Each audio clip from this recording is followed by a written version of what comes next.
Enkosi kakhulu ngokuhlala nathi nisasibukele apha eSABC lihaye.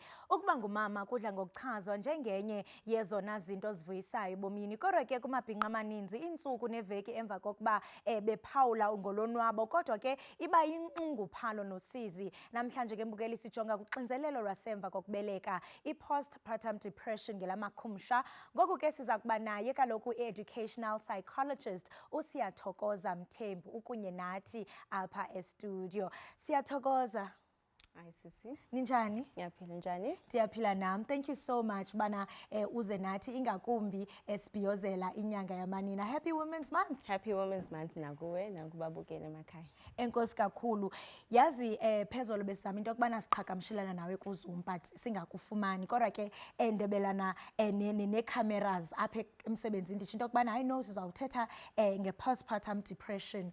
Bayabuza yintoni lonto, into ethi lento ayivamanga kakhulu emadodeni okanye nje kuluntu ngokubanzi. Ndiyafuna nje usicacisela umbukeli ngendlela evakalayo into yokubana xa sithetha ngalomba sithetha ngantoni. So masikhuluma nge-postpartum depression sisuke sibheka ukucindezeka komqondo nasemoyeni emva kokuba umuntu wesifazane abelethe umntwana.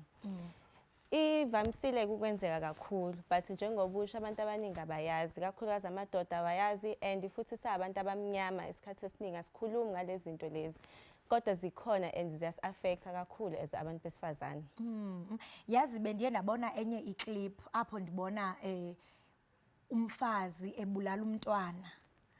Xa ndijonga apha kubantu abahlomlayo bathi hayi kungenxa into yobana mhlawumbe unale postpartum depression. Ibangelwa yintoni kuba ndiyaqiniseka into yokubana xa ungumama uthwele umntwana for 9 months uyabhonda naye ngoku xa seyikhona uba nezo mvakalelo nazo, ibangelwa yintoni? Okay, so i-postpartum depression mhlawumbe ke ngiqale ngokusho ukuthi into engenzeka nakunombani. Okay, and akusona isibonakaliso sokuthi mhlawumbe uzoba umama oyisahluleki noma kumele ube umama, ingenzeka nje nakunombani. Uma sibheka umuntu wesifazane osanda kubeletha umntwana, kenzeka ke nanombani, nami ngumama, awuzizwa vele uwena for izinsukwane ezimbalwa emva kokuba nomntwana. But lokho esikhuluma ngakho namhlanje ukudangala noma incindezi yomqondo engapheli. Uthola ukuthi mhlawumbe sekudlula amasonto and umama still unale ncindezi emoyeni, unencindezi yomqondo. Sibheka ke umama mhlawumbe ozoba nenkinga yokulala ebusuku, abanye bakabasho ukuthi nebahluleka ukulala because bahleze engathi beza umntana ekhala, omunye amuza umntwana angabi nento ukuthi ahambe yosiza umntana. Sibheka umuntu ohlulekayo ukudla, sisuke sibheka umuntu ongabi nayo interest yokunakekela umntwana, interest yokuba nabantu, isikhathi esiningi abantu abangasekwa, abahleli bodwa, abangabi naleyo support. Okuyenzeka ukuthi usuke uhleli nabantu but uzizwa uphansi kakhulu, udangele akupheli emzimbeni. So sisuke sikhuluma ngalokho. Kunzima ukusho ukuthi yini imbangela. But isikhathi esiningi njengoba ngisho kakhulukazi thina emadolobheni koGoli kanjena siqhelene nemindeni yethu, so abantu abangenakho ukuswekwa kakhulu emva kokubeletha bayathinteka kakhulu kulesi sifo. Abantu mhlambe akade benama complications okubeletha, kuyakubanga lokho uzala umntwana mhlawumbe ogulayo uthola ukuthi usesibhedlela isikhathi eside. Abantu futhi kuyathinteka kakhulu eNingizimu Afrika abakade behlukunyeziwe, so umntwana vele ukhona kodwa isimo besingesihle kuyenzeka. Umama ongenalo uncedo nomntwana kuba imbangela. Konke lokhu kuyakwazi ukuthi kulide ekutheni ukuthi umuntu abe ne-postpartum depression oyingozi kakhulu njengoba dusho, because if engaziwe engalitholi usizo naye futhi engakwazi ukuthola usizo, uthola ukuthi umama usenemicabango emibi yokulimaza umntwana, yokubulala umntwana okanye ukuzilimaza yena ukuyibulala yena. Njengoba bengisazawubuza kanye into yokubana loo nto i-affecta njani i-relationship nomntwana, kuba kumaxesha amaninzi ufumanisa into yokubana tyhini xa uthi uyajonga ingakumbi xa sizawujonga kuthi bantu abantsundu into yoba mhlawumbe umntu uyi-single mother, umntu uye waba okanye wamitha ngoku emithiyo utata omntana akabonakali ndawo. Senditsho zeziphi ii-signs umuntu aqonda into yokubana ngoku ndiyabona njengokuzibalulile into yokubana nazi izinto ezingacontributor but umama xa ibona ukuthi hayi mani ngoku noku sekwanda ngoku mandiye esibhedlele, kuphi apho sekufike na i-red flag yokuba makaye esibhedlele? Okay, so i-red flag enkulu imicabango emibi ngawe, imicabango emibi yokuzilimaza, imicabango emibi yokuyibulala, imicabango emibi ngomntwana, imicabango emibi yokulimaza umntwana noma ukubulala umntwana. Lokho-ke lo muntu loyo idinga ukuthi aphuthume ngempela athole usizo. Ezinye-ke izinto-ke sike siyibheke, ukudangala nje okungapheli, uyahluleka ukulala kodwa nalokukhathala komqondo, ukukhathala komzimba okungapheli, uyahluleka ukudla, awunaso nje isikhathi somntwana, awubhondi kahle nomntana, uyacikeka, awubadingi abantu eduze, kodwa futhi uzizwa uwedwa. So ilezo zinto esuke siyibheka. And mhlampe ngifisa ukugcizelela ukuthi vele umuntu bengabe sandokubeletha iba khona le mizwa, but lokho esikhuluma ngakho kuyinkinga imizwa ingasapheli. Uthola ukuthi sekudlula amasonto amaningi manje, but lo mama still namanje uzizwa ecindezekile nje emqondweni nasemoyeni.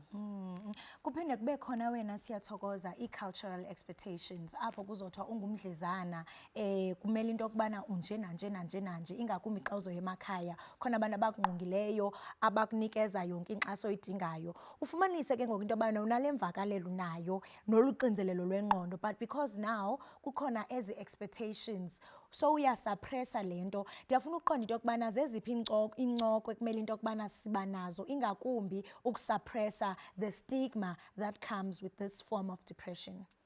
So ukuphatheka vele kwengqondo or kanye i-mental health vele yinto thina sabantu abamnyama sikhuluma ngazo, and I think ingenxa yalesi stigma okhuluma ngaso. Abantu abaningi bacabanga ukuthi isifo sabelungu, isifo sasemadolobheni, isifo esingathinti thina, but akunjalo. Siyazi ukuthi baningi abantu aba-affecta yilesi sifo. I think i-step esokuqala esibalulekile ukuthi sijwayele ukukhuluma ngalezi zinto ukuze abantu bezobona ukuthi abahlulelwa and futhi lukhona usizo. So uhlelo olunjena libalulekile kakhulu ukuze kujwayeze ukuthi kukhulunywe nalezi zinto, abantu bazi ukuthi zikhona futhi kuyizinto zangempela ezi-affecta abantu. Njengoba-ke usho, I think ukuthi it's not ukuthi azikho emakhaya, asikhulumi ngazo emakhaya. Kakhulukazi-ke lapho uthola ukuthi umuntu ugodukile mhlawumbe uyobelethela ekhaya but usezizwa enale ngcindezi engapheli. Kubalulekile ukuthi kujwayeleke ukukhuluma ngalezi zinto ukuze naye umama azizwe ekhululekile ukuthi akhulume ngesimo asizwayo, akhulume ngemizwa yakhe, akwazi ukuthi athole usizo, because ungakhulumi ngakho ukona okudala ukuthi umuntu agcine elimaza umntwana noma elimaza yena ngenxa ukuthi unento ahleli naye engakhulumi. So I think kubalulekile impela ukuthi sijwayele ukukhuluma ngalezi zinto ukuze zibe normal, abantu bayijwayele ukuthi zikhona, nobaba kakhulu bajwayele ukuthi zikhona, bangathathi ngokuthi hayi imbokodo umama uzokwazi ukuthi abelethe namhlanje apheke enze ukuthi, but obaba bayadinga ukuthi bazi ukuze bezokwazi nabo ukuthi banike omama ukuxhasa abadingayo emva kokubeletha. Kule nto ethethayo into yokubana kuyafuneka kakhulu into yokubana le nto ibe ingxoxo yemihla ngemihla, kuba xa sithi sawujonga apha eMzantsi Afrika ikhona ukuswela kwe-health services ingakumbi ezawudila nento yomqondo, ingakumbi xa uzawuya mhlambe ezilalini emaphandleni. Xa uzawuthi no mental health services, abantu baqhela nje uye ekliniki befumana unyango lwenyama kuphela. So in areas like that where access to mental health services is limited, ungathi mhlambe zeziphi steps that are practical abantu abangathi bazithabathe xa bebona into yokubana yeyi noko kuyonyukela, nam mhlawumbi ufumanisa into yobana noba ngudade wethu ndiyambona into yobana usandobaleka, ngeyiphi inkxaso endingamnikeza yona, ngumakhelwane noba ngubani, kuba kaloku esintwini kuthiwa it takes a village to raise a child. So inkinga enkulu le esibhekene nayo eSouth Africa, abantu abasebenza ngabantu ngokulapha ingqondo nokusiza isimo somoya emntwini abekho baningi and kakhulukazi basemadolobheni. Bakhona-ke abanye abantu abanjengama-psychologists othola ukuthi bayanakho ukuthi baphumele baye emakhaya bayobona abantu benze ama-outreach kanjalo.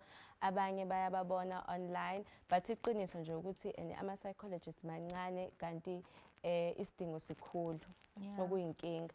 Emaklinikhi-ke sike sithole ukuthi isikhathi esiningi mhlampe at least kuye kube khona i-social worker elikwaziyo ukuthi lincede eklinikhi ey'ndaweni lapho i-psychologist ingafinyeleli khona. Kukhona futhi ney'nhlangano eziba khona like kwamanye amalokishi, ama-townships nasemakhaya abakhona ukweseka omama. So lukhona usizo but njengoba usho kakhulukazi emakhaya ukuthi kuyinkinga enkulu eSouth Africa and siyathemba ukuthi ngokuhamba kwesikhathi into leyo uhulumeni wethu azokwazi ukuthi asisize ngayo. Izinto-ke esingazenza ezingenziwa nanombani ukusiza umuntu ambonayo ukuthi mhlampe akameneji kahle emva kokuba nomntwana. Umama udinga ukuthi azi ukuthi angakhuluma ngemizwa yakhe, kungabi khona umuntu ozamehlulela, kungabi khona umuntu ozomjaja. Azi ukuthi kuvulelekile akhulume ngento ayizwayo. Okwesibili ukwesekwa, because abantu abaningi bayithola bekulesi simo ngoba kuningi. Mhlampe unezinye iy'ngane amele ay'nakekele, mhlampe uyasebenza, mhlampe unomuzi adinga ukunakekela and unalo mntwana ozelwe. Ukhathele lowo muntu sekubiza nge-mental exhaustion, so sekukuningi kakhulu kusemahlombe akhe. So uyadinga lo umama onjalo ukuthi azi ukuthi kunabantu abazomeseka. Either ukuthi kube umndeni okhona eduze, nabangani ney'hlobo bayakwazi ukuthi bafike bazomeseka lo mama lo. Enye into-ke mhlampe esingayibheka-ke ukuthi ifike kuhlale endaweni mhlampe esedolobheni kanjena, usuyakwazi-ke ukungena ey'nkundleni zokuxhumana ubheke i-psychologist ekhona eduze kwakho, ukwazi ukuthi ufone usho ukuthi ngikhathazekile ngami or kunomuntu engisebenza naye, umakhelwane wami ngikhathazekile ngaye engifisa ukuthi athole usizo. Kungcono ukuthi uzame ukutholela umuntu usizo kunokuthi uhlale ubuke isimo lokubabazile ngoba ngelinye ilanga uzozwa sekwenzeke into embi kanti uthi akwaba sekwabekile. And yazi ibaluleke kakhulu le ngxoxo kuba bendisemnxebeni nomnye umhlobokazi wami. Ulinina I think inoba umntana wakhe uphako 7 months. Uyatsho mani into yobana yo yazi ndizibhaqile ngenye imini xa ndithuthuzela umntana ikhala ndavele ndadikwa ndabona sendiphoxa ndithetha into endingaqhelanga. So into ethi omnye umntu lento uyayiphila but because akazi into yobana kahle kahle this is a condition ndisengxakini. Ndiyafuna ukuqonda ke ngoku for umuntu ozibonayo into yokubana tyhini ezi mpawu uzibalulayo nami ngathi I'm going through them.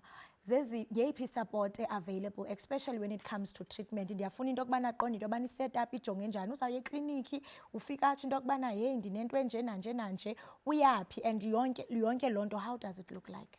Okay, so depend ukuthi umuntu uhlala kuphi usizo oluseduze naye, but uyakwazi ukuthi uye emtholampilo ufike usho ukuthi uyazi ukuthi sesiside isikhathi ngiyazizwa ukuthi nginemizwa engalunganga. Ufike uxoxe lapho sebezokwazi-ke ukuthi bakuxhumanise mhlampe nodokotela bengqondo ne-psychologist or i-social worker. Lokho kukhona endaweni, okay? Omunye umuntu angangena ey'nkundleni zokuxhumana abheke ukuthi ngibheka i-psychologist eseduze nami, ayifonele asho ukuthi nayi indlela engizizwa ngayo. Isikhathi esiningi-ke into ezokwenzeka ukuthi uzothola i-appointment ufike for i-consultation yakho. Lapho-ke i-psychologist leyo izobe isikwazi ukuhlola, ikhulume nawe, ikuhlole ukuthi oluphi usizo ozoludinga. Abaningi uthola ukuthi ngokubonana nje ne-psychologist mhlampe amasonto ambalwa iseyaqala into iba ngcono. Omunye mhlampe ngenxa yesimo sakhe sekunzima kakhulu uthola ukuthi mhlampe usedinga admission noma usedinga i-treatment. Yes, so kuzoya ngokuthi isimo sakho sesikuphi but usizo lona likhona.